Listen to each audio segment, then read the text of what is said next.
आपका मैं हूं आपके साथ अनुराग सक्सेना। भारत में पूरे साल त्योहार मनाए जाते हैं, लेकिन अगस्त का महीना कुछ खास होता है और ऐसा होता है जिसमें सबसे ज्यादा पर्व मनाए जाते हैं। भाई बहन का अटूट रिश्ते वाला रक्षाबंधन भी आने वाला है, लेकिन एक कंफ्यूजन है तारीख को लेकर कि 8 को मनाएं 9 को मनाएं। ये कंफ्यूजन आपको हम दूर करेंगे इस वीडियो में। साथ ही आपको ये बताएंगे कि कौन सी वो ऐसी राखी है, कौन सी वो गलती आप बिल्कुल ना करें जो आपके भाई पर, उनकी आयु पर असर डाल सकती है। साथ ही ऐसा क्यों कहा जा रहा है कि 2025 का ये रक्षाबंधन 100 सालों में सबसे ज़्यादा भाग्यशाली है, और ऐसे वो क्या काम आप करें जो आपके परिवार के लिए फलदायी साबित होंगे। कौन से वो योग बन रहे हैं, हर एक खबर की बारीकी आप तक हम पहुँचाने वाले हैं इस वीडियो में। रहिए मेरे साथ। तो भाई बहन के अटूट रिश्ते का पर्व रक्षाबंधन में महज कुछ ही दिन बचे हैं, लेकिन इस पर्व को लेकर काफी कंफ्यूजन है कि आखिर इसे 8 या फिर 9 अगस्त कब मनाया जाए।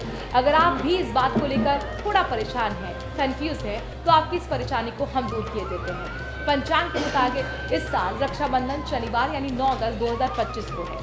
इस वर्ष पूर्णिमा तिथि को शुरुआत 8 अगस्त को दोपहर 2:12 पर होगी और समाप्त 9 अगस्त को दोपहर 1:24 पर होगी। रक्षाबंधन बनाने का जो शुभ समय है वो जान लीजिए।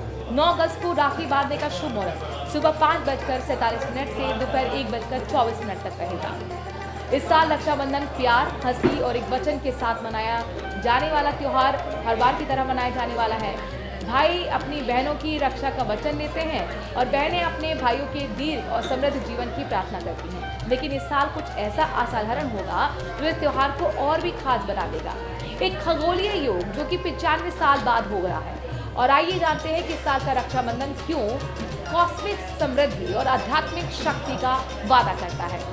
आप अपने परिवार के लिए इसका लाभ कैसे उठा सकते हैं। 9 अगस्त 2025 को रक्षाबंधन बनने का सबसे शुभ मुहूर्त जो है वो बताया जा रहा है 5:21 सुबह का है और दोपहर 1:24 तक ये शुभ मुहूर्त रहने वाला है। इस अवधि में बहनें रक्षा सूत्र बांधने का कर्म संपन्न करेंगी।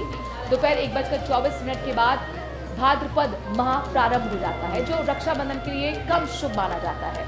9 अगस्त 2025 को सौभाग्य योग और सर्वार्थ सिद्धि योग एक साथ श्रवण नक्षत्र के दौरान बन रहे हैं। ऐसा योग करीब 95 साल में एक बार ही बनता है। अब सौभाग्य योग क्या होता है ये समझ लीजिए। समृद्धि, सौभाग्य और स्वास्थ्य बढ़ाने वाला इसे योग कहते हैं। परिवार और रिश्तों में ये अतिरिक्त सकारात्मक ऊर्जा लाता है। वही सर्वार्थ सिद्धि योग की अगर हम बात करें तो सभी धर्मार्थ इच्छाओं को पूर्ण करने वाला अति महत्वपूर्ण योग है। ये समय कोई भी नया कार्य शुरू करने के लिए सर्वोत्तम माना जाता है, क्योंकि इस दौरान रास्ते से सभी बाधाएं दूर हो जाती हैं। श्रवण नक्षत्र रिश्तों को मजबूत करने और आस्था गहरा करने और आध्यात्मिक शक्ति बढ़ाने वाला शुभ नक्षत्र है। इन सबका संगम रक्षाबंधन के इस आयोजन को एक अनोखा और कॉस्मिक जैकपॉट बना देता है। जब एक साल में पूरे सितारे भी अपनी रक्षा और समृद्धि के लिए साथ खड़े हों तो इस पवित्र रस्म का महत्व और भी बढ़ जाता है। 2025 का रक्षाबंधन भाई बहन दोनों के लिए सुरक्षा बढ़ने के साथ साथ दुर्लभ सहयोग, सफलता और आध्यात्मिक उन्नति का अवसर भी लेकर आ रहा है। इसीलिए इस अद्वितीय योग और मुहूर्त में राखी बांधकर आप अपने और अपने परिवार के भविष्य को सचमुच में एक नई ऊंचाई पर ले जा सकते हैं। और साथ ही आपको मैं अलर्ट कर दूं कि आखिरकार आपको ऐसा क्या नहीं करना है जो आपके भाई की दीर्घायु पर नकारात्मक प्रभाव डाल सकता है। दरअसल रक्षा सूत्र यानी राखी, और आपने देखा होगा कि मार्केट में अलग अलग तरीके की राखी होती हैं, चाहे वो कार्टून वाली प्लास्टिक की राखी हो, चाहे उसमें ब्रेसलेट के रूप में उसे दी गई हो, उसको आप लोग बांधते हुए आए हैं। लेकिन असल में कई बार लोग इस चीज़ को शुभ मान लेते हैं कि भगवान का उस पर नाम लिखा हो या भगवान की फोटो हो।